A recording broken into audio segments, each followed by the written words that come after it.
You're listening to Parasearch Radio, news, views and reviews from the world of the paranormal from across the UK and beyond.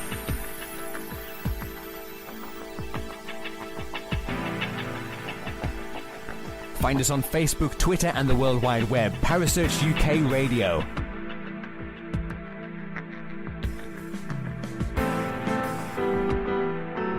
Parasearch Radio, broadcasting to the UK and beyond.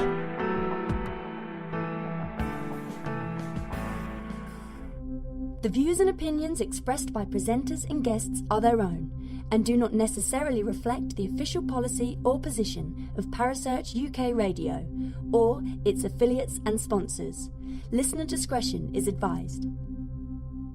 This program deals with themes of an adult nature and is intended for a mature audience. They've landed. You're in the right place. Online, on the web, and on air. All over the world. Talk Radio. You hear us, we hear you. Good evening, ladies and gentlemen, and welcome to another edition of the KTPF Community Talk Show, live and uncensored from Manchester. My name is Suzanne. And I'm Steve. And over in Essex, we have our very good friend, Mr. Andy Mercer. Good evening, Andy. Hello, everybody. Good evening from good old Essex. Good morning. But put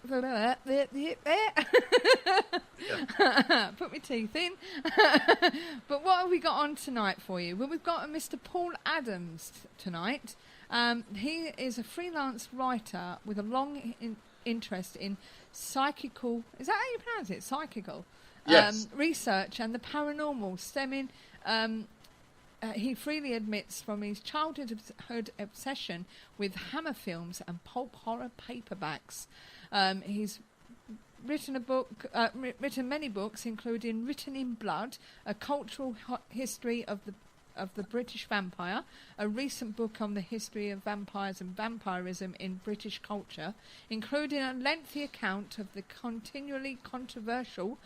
That's a tongue forward.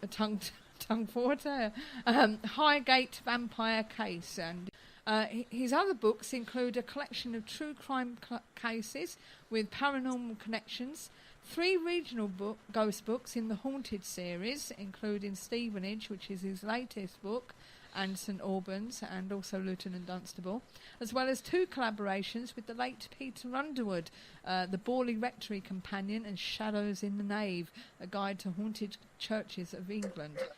Peter Underwood sadly passed away in November 2014, but he bequeathed to Paul many items of letters and documents and photographs, which Paul is currently cataloguing for the benefit of future generations of paranormal researchers.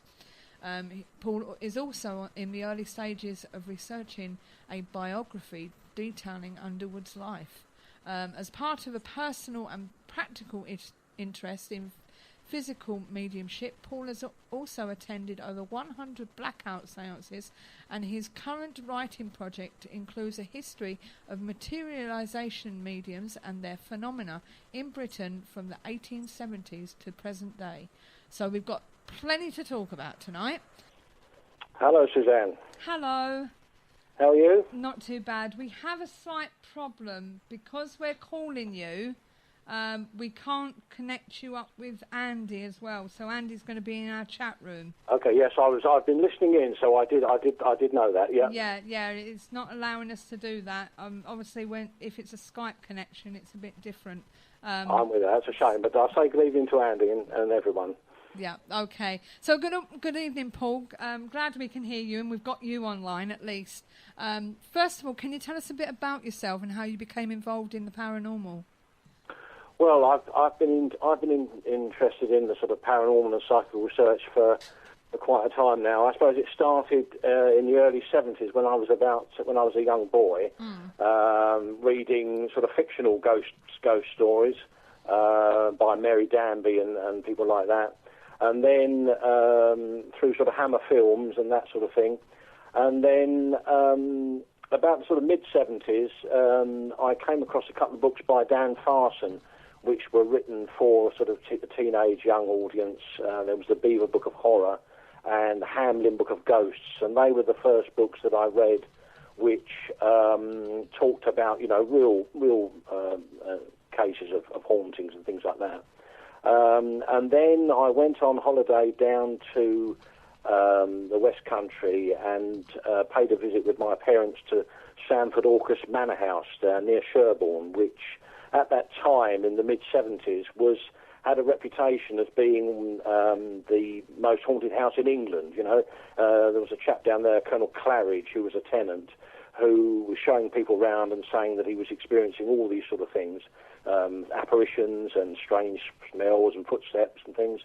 And that sort of captured my imagination. So I sort of started to look into things, and it sort of went on from there, really. Right, okay. So basically, among your publications, you've had quite a few books out at the moment. We'll talk more about your books later. But you've had two collaborations with the late Peter Underwood. That's right. For those who don't know about Peter, could you tell us a bit more about him and what he did? Well, Peter, for people of my sort of generation, was one of the major figures. He was very instrumental in getting people, including myself, interested in the paranormal. Peter was born in 1923. He worked in publishing for many years, and he left publishing in about 1972 to become a full-time writer. And he was sort of a person, he was in the right place at the right time to have success in the sort of paranormal field. He'd been actively investigating hauntings since the late 1940s. I think he became active in sort of about 1947. He was a member of the very old Harry Price Ghost Club in the late 40s. And in 1960, when the Ghost Club had been revived, he became the president of the Ghost Club, and he was president right the way through until 1994, when there was a bit of internal friction in politics, and the Ghost Key parted ways with the Ghost Club and set up his own organisation. But Peter was a sort of major writer in the field of paranormal and psychical research. He wrote over 50 books involving hauntings. He really sort of created the gazetteer type book of haunted places in this country, and he was also very involved with investigating Borley Rectory, the famous most haunted house in England. So he was a major writer. Sadly passed away in last year. Okay, so how did you get to meet him yourself and work with him? How did I get to Peter? Yes. Well, a friend of mine, Eddie Brazil, had been very interested in Borley since he was a sort of a teenager. And in about 1972, he went to Borley, and he ended up corresponding with Peter. Wrote him some letters. And fast forward to 2006, when Eddie and I decided that we wanted to try and do a book on Borley Rectory together. I had an idea. I thought that maybe we could ask Peter to write a foreword. He might be interested in writing a foreword to our book. He'd written two books himself on Borley Rectory, Ghosts of Borley, which came out in 1973, and a later book, Borley Postscript, which was about 2001. And we contacted Peter, and he was so forthcoming with offers to help and information that we asked him to whether he would like to come in as a sort of third author, and he was really up for it. And then the whole project went to another level because we had access to his incredible, 60-year archive of material on the Borley case. So it went from there, really, and we became, very good friends. Both he and I had been reading his books for years, so he was there was quite a bit of hero worship going on there.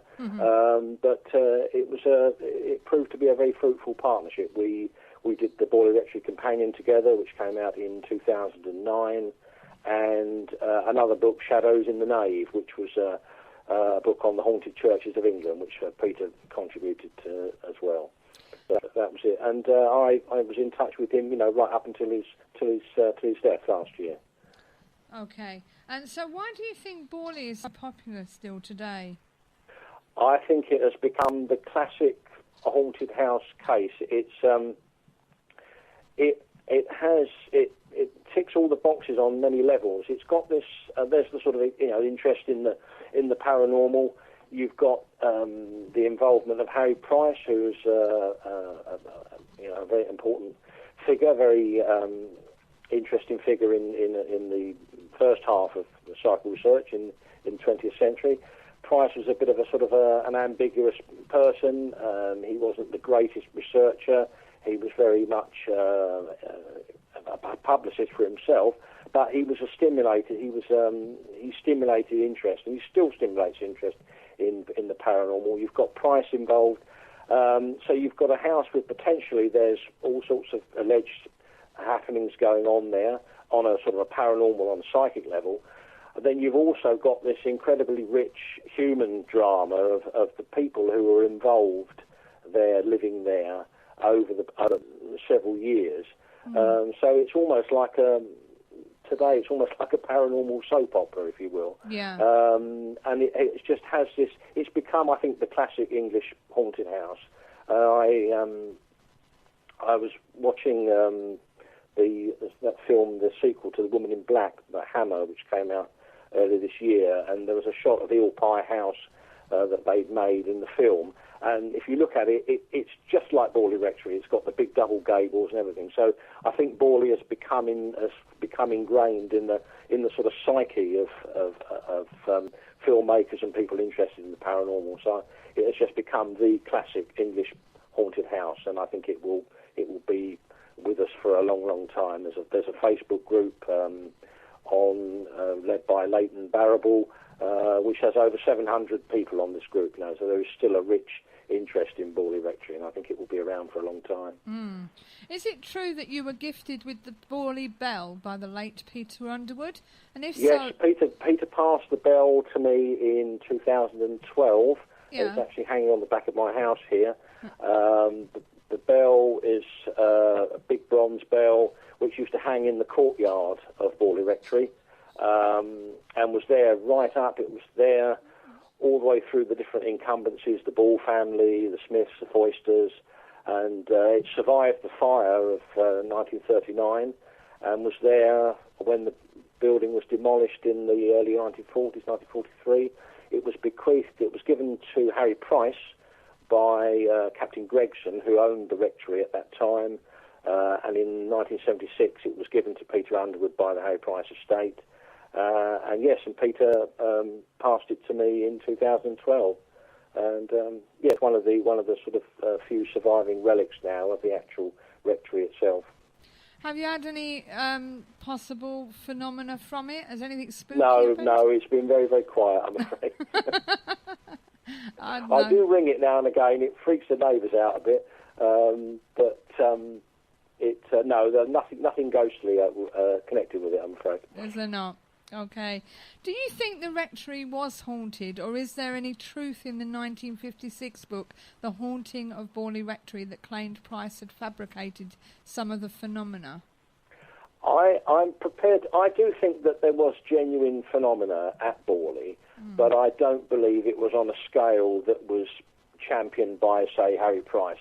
Harry Price was a very strange person. He was passionately interested in psychical research, but he always wanted to be at the forefront of things and seemed to be at the forefront of things. Some people don't agree with this, but I do believe that at times he did fake things. I do believe that he did play tricks at Borley in the past when he was there. And I do think that he championed certain sensationalist aspects of the Borley haunting, if you will, for his own purposes of publicity and for his writing. But I do think that there is evidence of genuine phenomena at Borley, things like footsteps being heard in the house, poltergeist-type phenomena, sightings of apparitions. And obviously the most famous one is the Borley nun, or a nun-like apparition, which was seen in the gardens and in the roadway and in the churchyard opposite for many years. So I do think Borley was haunted, but I'm sceptical as to the level of haunting that it has been championed by various writers in the past. Yeah. I believe Peter Underwood defended Price against the accusations. He did, yeah. Peter had a very close connection with Harry Price. I mean, Peter was started to get actively involved in psychical research in the late 40s, about 1947. He was starting his own investigations. In 1947, he actually paid a visit with another friend, Tom Brown. They went to the site of Borley Rectory and spent a night there in the rectory ruins. And the rectory had been demolished by them, but the cellars were still open to the sky. And he corresponded at that time with Harry Price. I've got the letters here. And Price invited him to join the Ghost Club, which Peter did. And but unfortunately, they never met. They corresponded, but unfortunately, Price died of a heart attack in March 1948, a week or so before Peter was to attend his first sort of Ghost Club meeting. And I think Peter was very enamoured with Price. He was a sort of a hero figure. He did defend Price against fakery. It was an area that we didn't clash on when we were writing our Borley book, but we agreed to disagree. You know, I felt that there was that Peter was prepared to give Price a bit more leeway than I would have done. You know, but undoubtedly Harry Price is a very influential figure, and he was very. I'd say the best area of Price's research was his work in the interwar years, where he was involved with seance room phenomena and investigating mediumship. You know, but yes, Peter did. Peter was a big champion of Price for sure.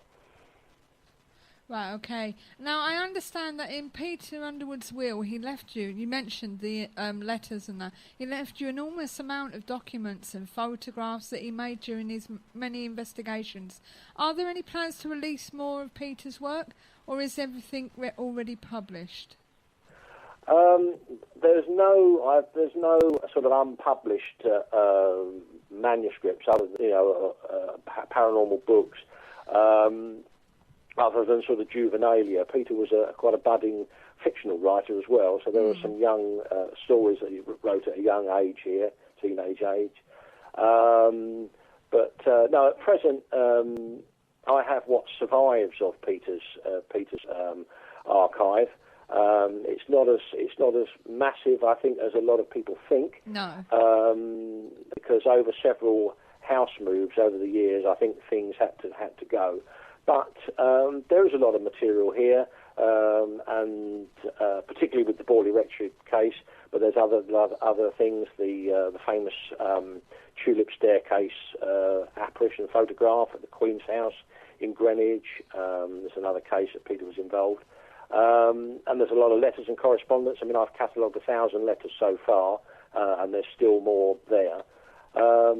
So I'm hoping that to make a comprehensive catalogue of Peter's work, which then will be available for people to research from in the future. When I'm not sure, there's still a lot of work to do on it, but hopefully one day, in the not too foreseeable future, it will be available. Am I right in thinking that Eddie Brazil's got some stuff as well? Eddie has got a lot of Peter's books. Yeah. And also he was bequeathed some of the Borley artifacts as well. There's a large stone, the boundary stone, which was in the rectory garden, and I think Eddie's got some of the. I suppose you could say it's actually bits of the rectory itself. When Peter went there in 1947. He sort of collected up various odds and ends from the rubble of the rectory building. So Eddie has got things like fireplace surrounds and a curtain hook and a bit of bell wire and things like that. So yes, he's got some nice sort of juicy relics as well. Yeah. Can I just ask, is there any plans to put all Peter's stuff into a book? In what way do you mean? His archive? Do you mean? Yeah. Well, I'm hoping to be. I'm at the early stages of researching for a biography of Peter. I'd like to do a biography of Peter. Peter wrote his own autobiography, which was called No Common Task, which came out in 1983, and he wrote to me earlier in 2014 to say that he'd been persuaded to try and do another sort of a new autobiography. How much of that he actually completed, I don't know, because I don't have any of that material here. But I want to do a biography of Peter and explore the sort of background to his cases and his life and his involvement in psychical research in the sort of post-war years up until the present day. So that's one thing that I'm working on. Yes. Yeah. Okay.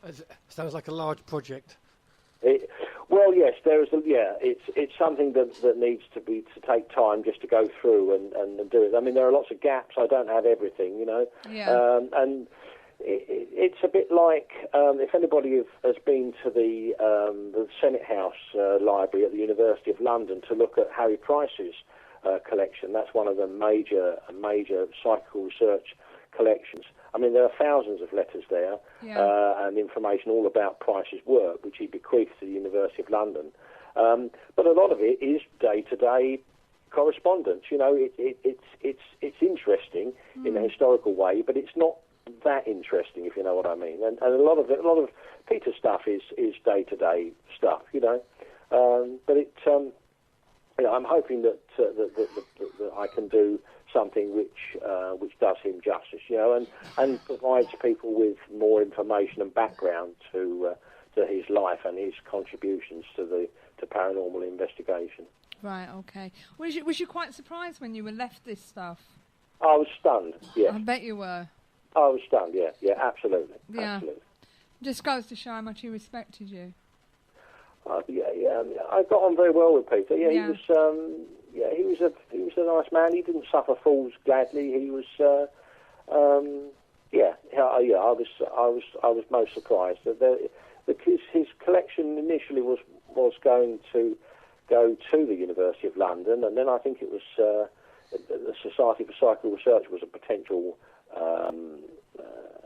He talked about it going there at some stage, but I don't know what happened there. But no, in the end, it came to me, and I was quite surprised, We're going to come on to your own psychical research studies in a bit, but first of all, I'd like to talk about your books. Okay. Now, another of your books is Written in Blood, A Cultural History of British Vampires. What inspired you to write this, Paul?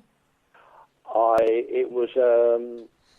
wanted to write about the two things that most inspired me to write about that.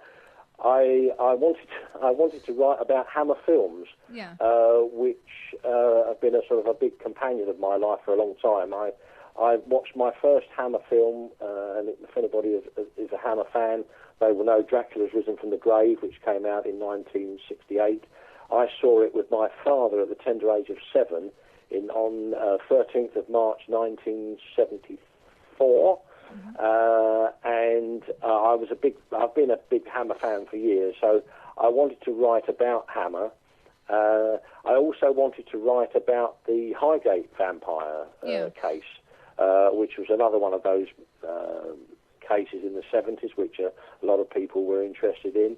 That was something that interested me for a long time. So they were the two things, and I wanted to write about that, and also talk about books and other films and allegedly other real-life cases of vampirism from British history, as well as music and things like that, and bring it all together in a book. Right. Now, Andy first met you at the Highgate Vampire Symposium. That's right, yes. Yes. How did you first get to hear about the supposed vampire? How did you get involved? And do you think it's real or fake? How did I get involved with the Highgate Symposium, or just the Highgate case in general? In general. In general. It was through Dan Farson, the books by Dan. He wrote 2 books for Hamlin, the Hamlin Book of Ghosts and the Hamlin Book of Horror. and the Hamlin Book of Horror, which I think came out about 1978, 79, that had a piece on the Highgate case. And it was really, it's like the Borley Rectory at Highgate, the cemetery sort of captured my imagination that there was potentially things going on there. Yeah. So it's one case that I've sort of followed, down through the years, on and off. We had a very in-depth day at the symposium back in July. There were lots of different viewpoints. I'm afraid I don't believe in blood-sucking vampires. I think, but I'm prepared to believe that there was, some sort of psychic activity, some sort of ghost there. Yeah. And so it is a very strange place. It's one of those very interesting locations that unique site, But Would you say... again, like Borley Rectory, it's got the paranormal element, and it's got the human drama, the human personalities and things, which have kept it sort of going for a long time. So again, I think they'll always be interested in the Highgate as well as Borley Rectory. When we think about vampires, we think about the Christopher Lee biting your neck, Nosferatu and all that lot. Is the Highgate vampire more of a psychic vampire where it just drains your energy and stuff? That's yes. I think there have been. We were discussing this case, and a lot of people have reported incidents of seeing apparition, a tall type figure, and in something in the way of a psychic, what you could call a psychic attack, being drained of energy, feeling in some way incapacitated. So whether it's to do with the actual location itself, geophysical effects, or whether it is some sort of entity or creature, I don't know. But it's there haven't been any sort of well, there have been supposed incidents of people being bitten, but I don't think you need to take those very seriously. Right. Have you ever been to the home of the so-called vampire over in Transylvania? Yes, I went to on a trip to Romania last year, in September last year, organised by David Saunders, who runs the Spooky Isles website, which is sort of dedicated to all things sort of paranormal and like that in UK. But David was interested in organising a trip to Romania, and we had 4 days in Romania, and we went up to Sighiswara, where we saw the birthplace of Vlad Tepes, the historical Dracula, and went to Snarkov Monastery, where there was an alleged burial site of Vlad. It was really interesting, fascinating country. Yeah, very interesting country, Romania. Enjoyed that a lot. We as a group did the first investigation of Bran Castle back in 2012. Oh, right, yes, I went to Bran. Yes. Yep. But obviously, the stories of Vlad there, it's very limited, isn't it, Steve? It is. I mean, he possibly visited as head of the army at some point, and it's rumoured, loosely rumoured, that he was held in the dungeons for about a week, but no one knows. We went to Bran. It was a bit like a sort of a Transylvanian Disneyland. I felt. Yes, it is. Although it is meant to be haunted, but more of more of the Queen Mary. Was it or Queen Marie? Isn't it? It's more the usual people that were supposed to be there, rather than the vampire kind of thing. Yeah. So we were discussing it with the guide who took us around there, and he said that when in the 70s, when the sort of Ceausescu government got realised that there was potential for sort of tourism with the Dracula legend and Stoker's book, they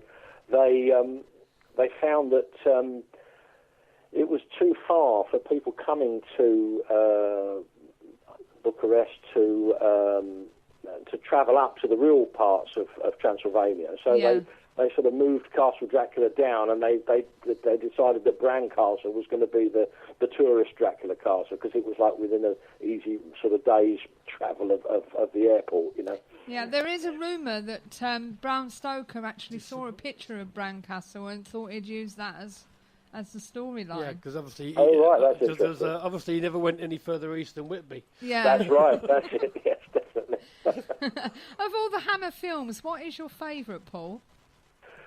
Oh, a Dracula film or another one? Anyone. What's your let me best have a one? think now.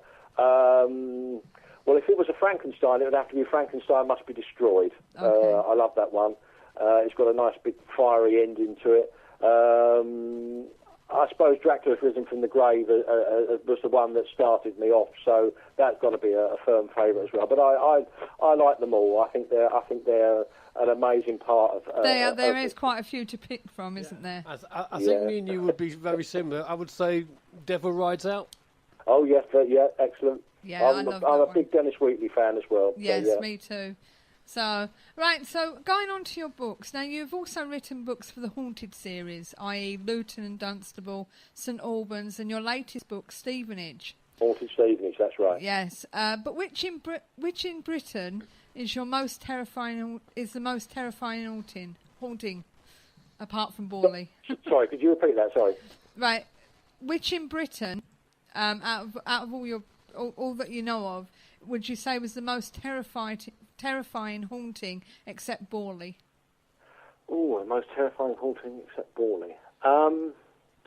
Well, I've always been interested in the idea of the phantom hitchhiker. You know, this sort of apparition which people see, and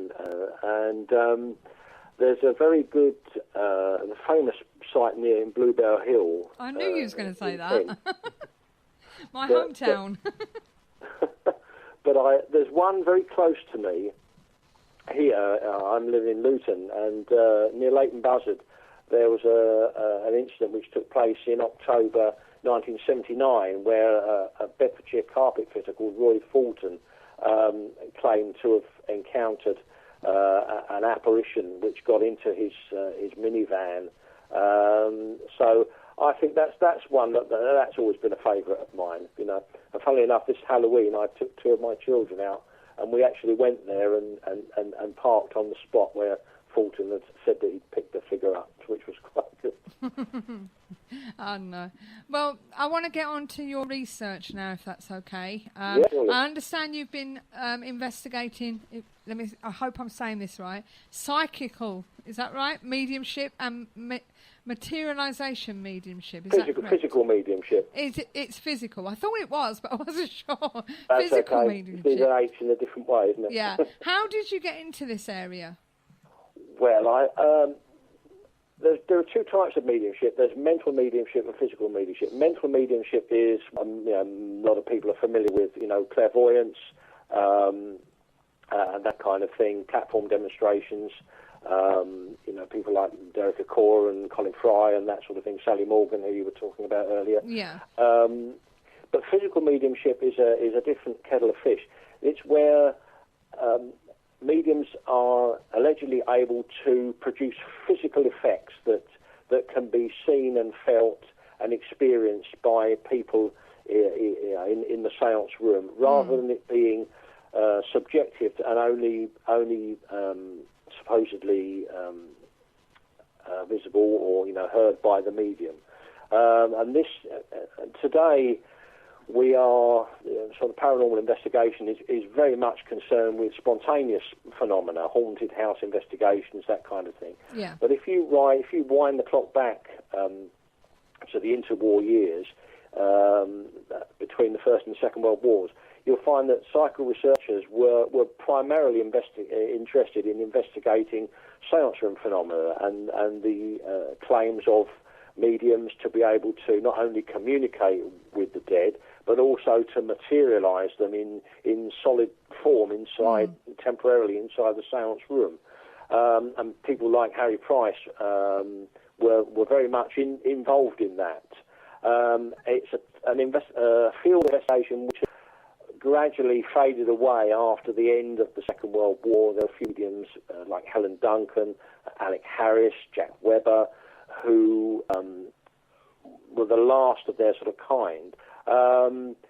Have always been interested in it because, to my mind, it was almost, the seance room is almost like a laboratory in a way, where you could almost have a controlled experiment if it was carried out in a certain way, rather than a haunted house investigation, which is, by its nature very spontaneous in the way that the way the phenomena can occur. So I felt that I wanted to try and investigate, or for my own interest, whether or not this was actually valid. And there's been a sort of a resurgence of physical mediumship and physical seance room phenomena over the past sort of 20 years. There was a famous series of sittings called the Skull Experiment, which took place in the 1990s. And there are a handful of mediums who claim to be able to produce physical phenomena today, and I have sat with a number of those. I've also was present in a home circle, a small private seance group, which sat in a village in Bedfordshire over about 7 years, and I was part of that group for about 2.5 years, just sitting regularly once a week.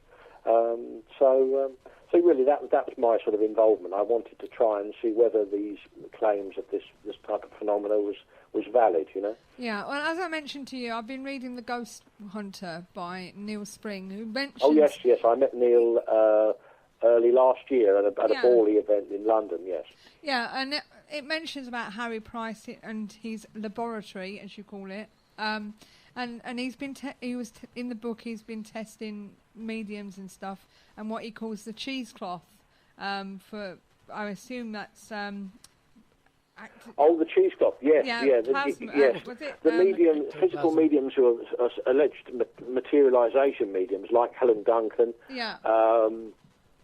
They claimed that they were able to materialise spirits using a substance called ectoplasm, which was produced from various orifices of their body, out of their nose, their mouth, their eyes, their ears, which was then moulded by spirit forces into sort of living versions of deceased people. And a lot of the fake mediums who were around in those years used cheesecloth and muslin as a means of producing fake ghosts. By the cheesecloth was easy to roll up and secrete on the body, and then take out and cheat with at the sort of given opportunity. So yes, the cheesecloth spirits were things that Price was definitely involved with. Yeah. So is that similar to what you're doing? Is it you're sort of like debunking? I suppose is the best word. Well, yeah. I mean,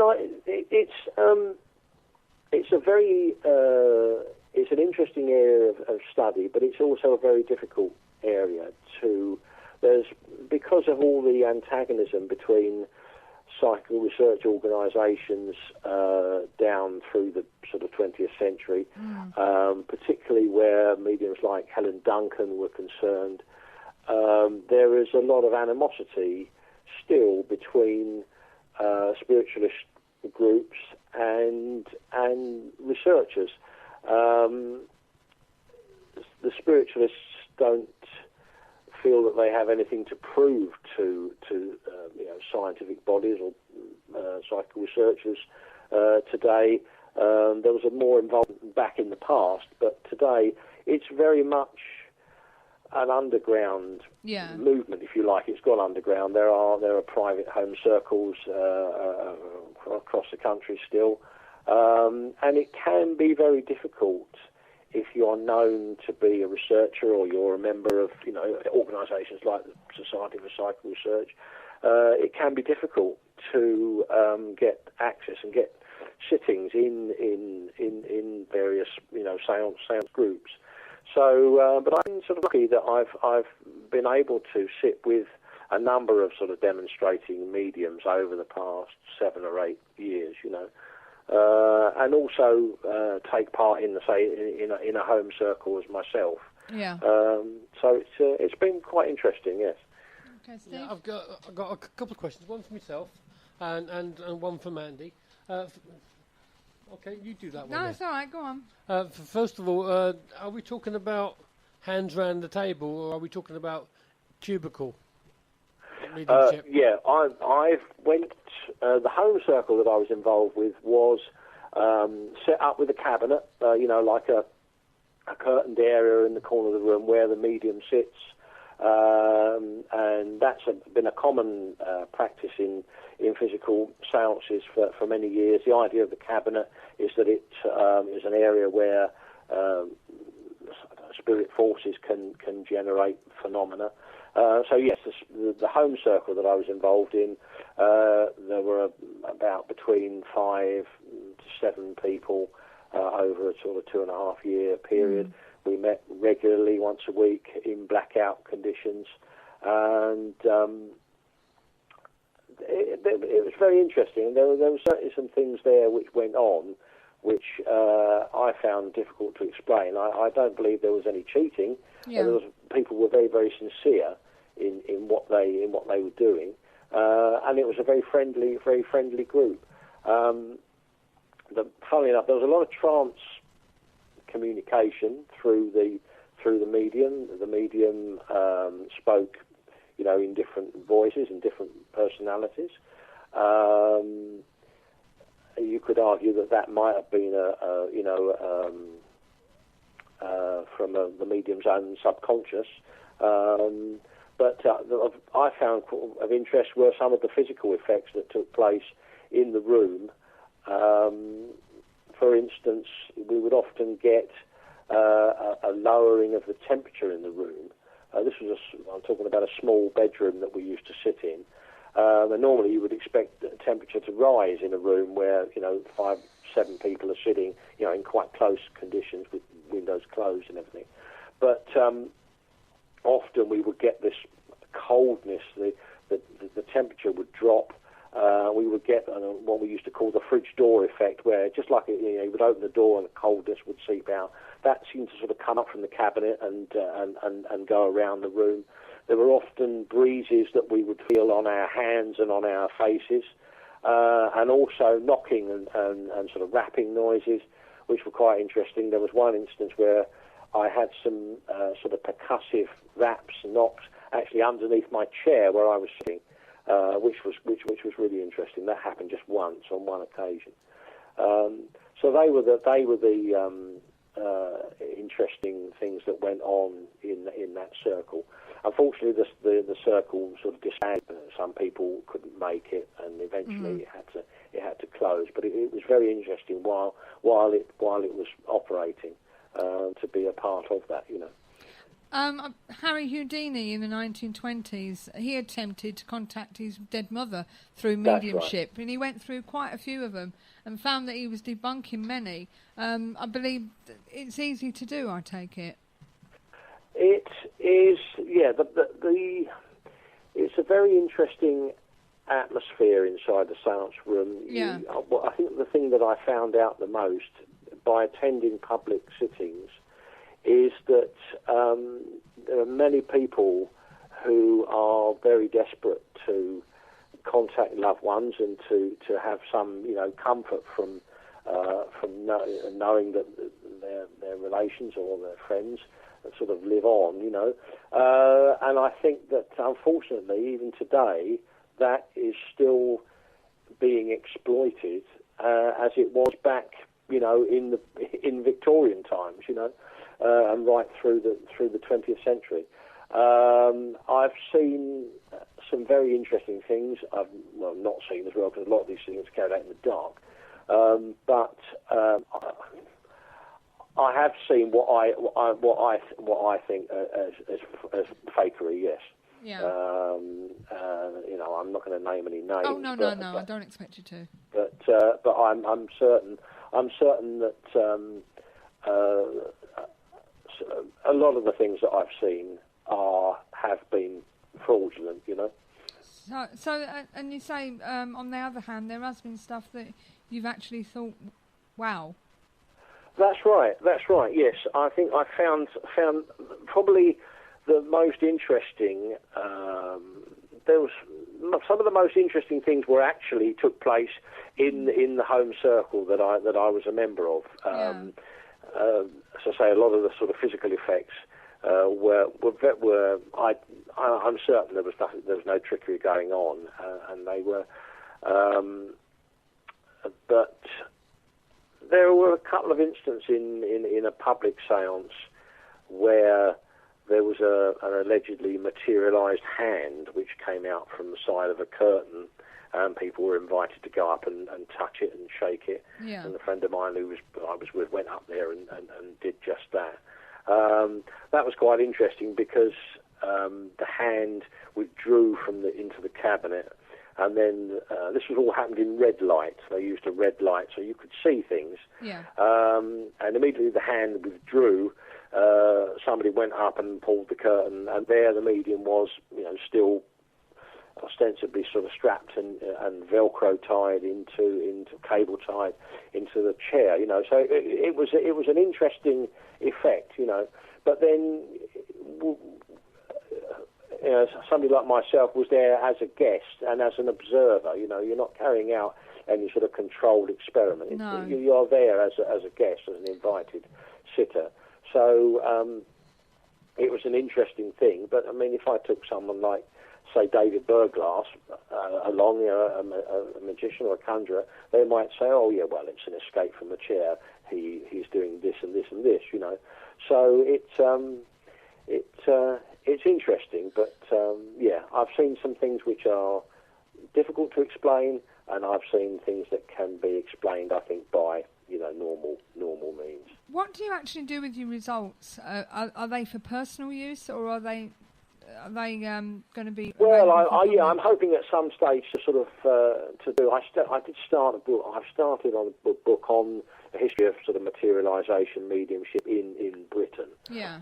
And I was hoping to bring it up to date and use some of my own experiences, because they give an insight, I think, into some of the historical reports, that people have left, from some of the other great mediums of the past, So yes, at some stage I hope to be able to publish it or make it. No, you're on about going back to the 1870s.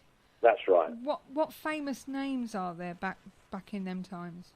Is there any? Famous? Probably in Britain the most famous medium was Florence Cook, who was a young lady who was championed by Sir William Crookes, a famous Victorian chemist, who carried out a number of seances with Florrie Cook in the 1870s, and Florrie was famous for materialising a solid figure known as Katie King. Katie King claimed to be the daughter of Captain Morgan, the famous buccaneer. And interestingly, Crookes championed Florrie Cook, and the records that he left behind included a number of photographs taken during seances of the materialised Katie, and unfortunately they do bear a great resemblance to the medium herself.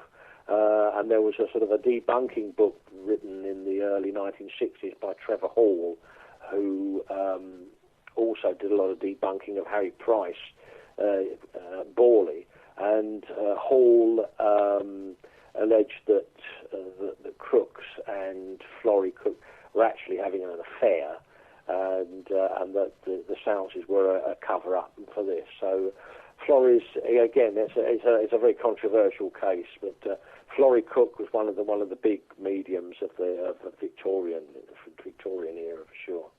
Okay. Now, going back to your investigations, paranormal investigations, have you been on many, and do you have a favourite one? Favourite location? You mean like an actual, like a ghost hunt, that sort of thing? Yeah. Yeah, I'm a strange person. I've never actually been on a ghost hunt. Have you not? No. I've. Do they not entertain you? Beg pardon, sorry? Do they not entertain you? I don't know. I've always. I say I'm more interested in the sort of seance room thing. I'm more interested in the sort of history of the sort of research itself. I'm not. It's not that I don't find it interesting, but I've not yet had the opportunity really to sort of take part in that. Right. So, okay. but at some stage, I hope to. Yeah. Right. We've got a question in the chat room for you from Felix. She said, I wonder if Paul has researched the medium Carmine Marabelli? Carmine Marabelli, yes. Yeah. He was a Brazilian medium. He was, I think he died in the 1950s. He again, was one of these, there's this thorny question of what they call mixed mediumship, which is the idea that a medium with genuine abilities may resort to trickery at some stage because they're under a lot of pressure to produce the goods. You know, certainly Helen Duncan is a medium that springs to mind, who was under a lot of pressure to do seances. But Marabelli was a very interesting character. There's a famous photograph of him allegedly floating in the air, levitating in a room. But unfortunately, that photograph was debunked by Guy Playfair, who is obviously familiar to people with the case of the Enfield poltergeist. And they actually found that the actual original photograph of Marabelli was actually standing on a step ladder, and it had been sort of touched up. But I spoke to Guy Playfair at an SPR meeting back in 2008, and we actually did talk about Marabelli.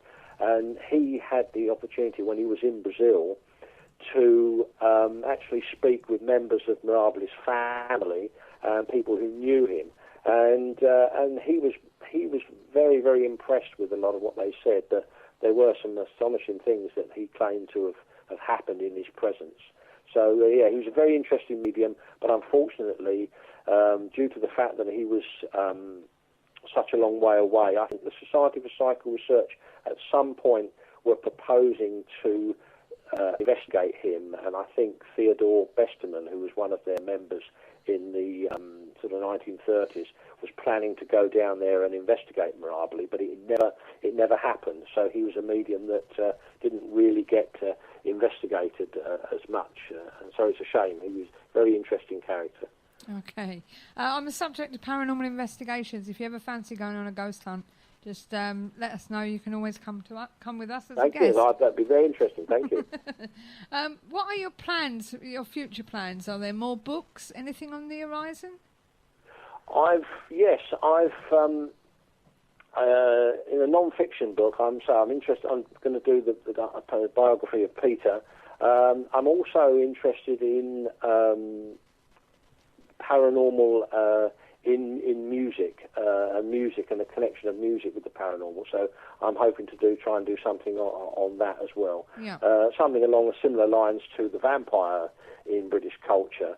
I'd like to explore sort of the paranormal and in music. So maybe something along like that as well, and some fiction as well. I like writing ghost stories. So hopefully something along that line as well.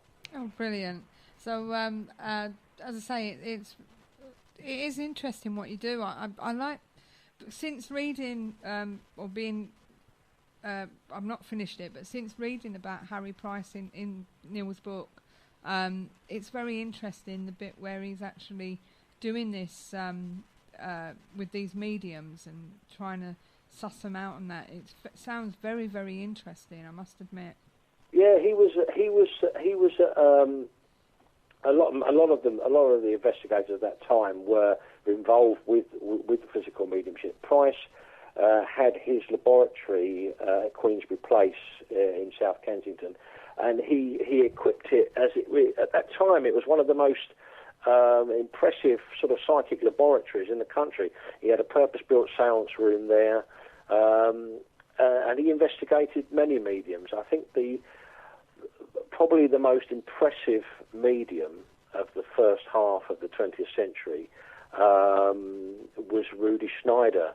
There were two Austrian brothers, William Rudi Schneider, who both were physical mediums, and Price brought Rudi to London in the late 20s and early 30s and carried out a number of seance investigations with Rudi and published very interesting results. I think Rudi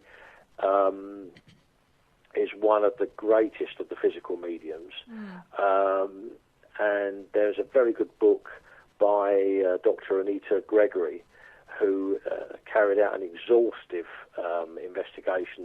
historical investigation of Rudi's mediumship in the 1970s, and that was published as A Strange Case of Rudi Schneider shortly before her death. So if anybody is interested in Rudi Schneider, do check that out. He was one of the most impressive of the physical mediums.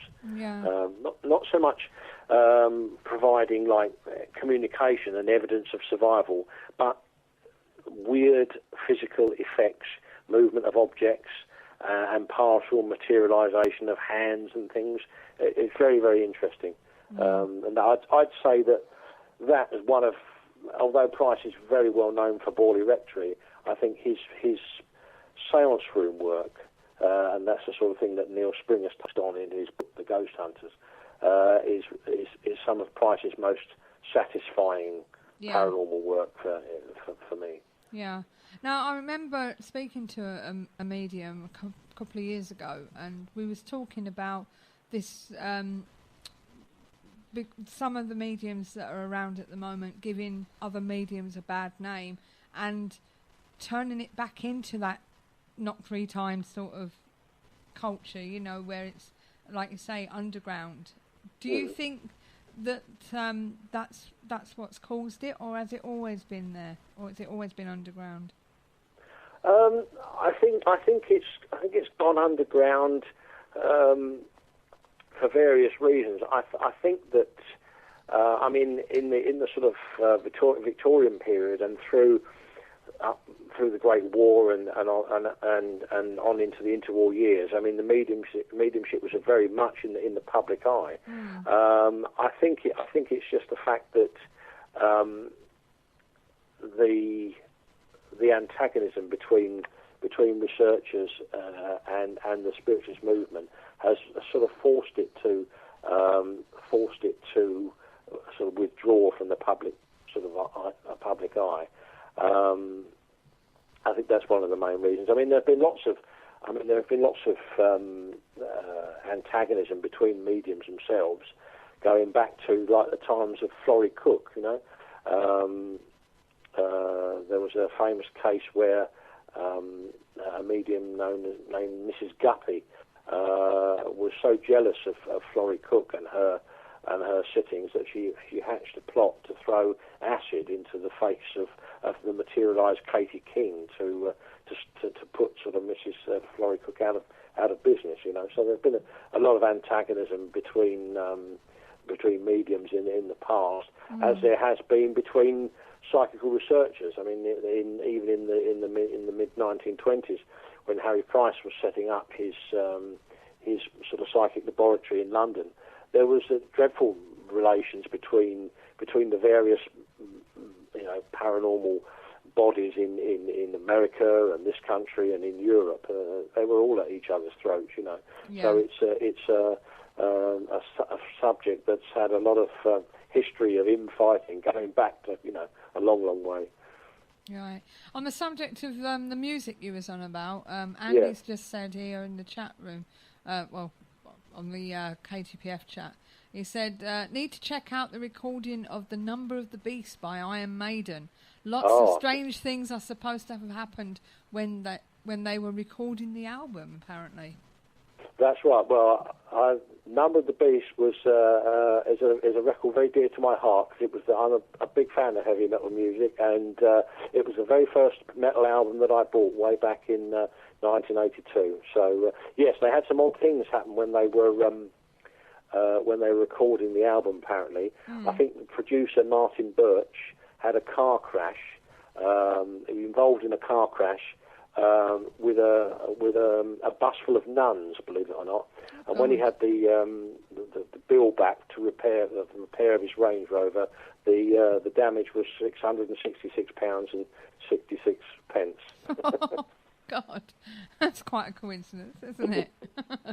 I don't know. Well, it's been great speaking to you, Paul. It's really been an eye-opener of what you've been talking about, and thank you. And it's nice to find out a bit more about people like yourself and your research and everything and your books. It's been great, and I'd love to have you back on the show again to talk about. Thank you very much. Thank you. I hope it's been a bit. You know, but where can people find out more about you and your work? I've got a website. It's www.pauladamsauthor.co.uk. It's just a small website, but it's got a little bit of background about me and basically listing my books on that website. Right, and people can they get your books via your website? No, it's probably just best to go through the usual routes, like Amazon or the history. All my books so far have been published by the History Press, and you can get them on their website as well. But probably Amazon is the easiest place to go to. Okay, and Andy's just asking, did you enjoy Megadeth last night? I love Megadeth. It was great. It was great. And so did my son as well. Yes, we were in touch during the Megadeth show. It was very good. Oh, that was good then. Well, thanks again, Paul. It's been great having you on the show, and hopefully you won't hoover your router next time. Yeah, I know. Yes, I'm very domesticated, but no. Try a duster; it works even better. Okay, well, you take care and have a nice Christmas because that's coming up next, and I wish you all the best of luck in your future endeavours. Thank you very much indeed, Suzanne. Cheers, Paul. Yeah, bye-bye now. Bye. Take care. Cheerio. We've come to the end of the show, I'm afraid. Oh, no, already? Yes. Oh, blimey. So that's about it, as I said, for tonight. We hope you've enjoyed the show, and why don't you join us next week for another night of madness, really, because that's what it's all about. Yes. So until next time, it's good night from me. And it's good night from her. And a good night from me down south. Yes, and all that's left to say is keep the paranormal friendly. Good night, guys. Bye. This is where it's at. Hello, Harry Price here. Good evening. If there's nothing myself and everybody else enjoy here on the other side more is the sit back and relax and listen to Parasearch Radio with its paranormal news, views and reviews from across the UK and beyond. Make sure to find out more about them on Facebook, Twitter and the World Wide Web, whatever they are, to keep up to date with all their broadcasts throughout the week. And I hope you enjoy them as much as we do over here. Hello? Is anybody there?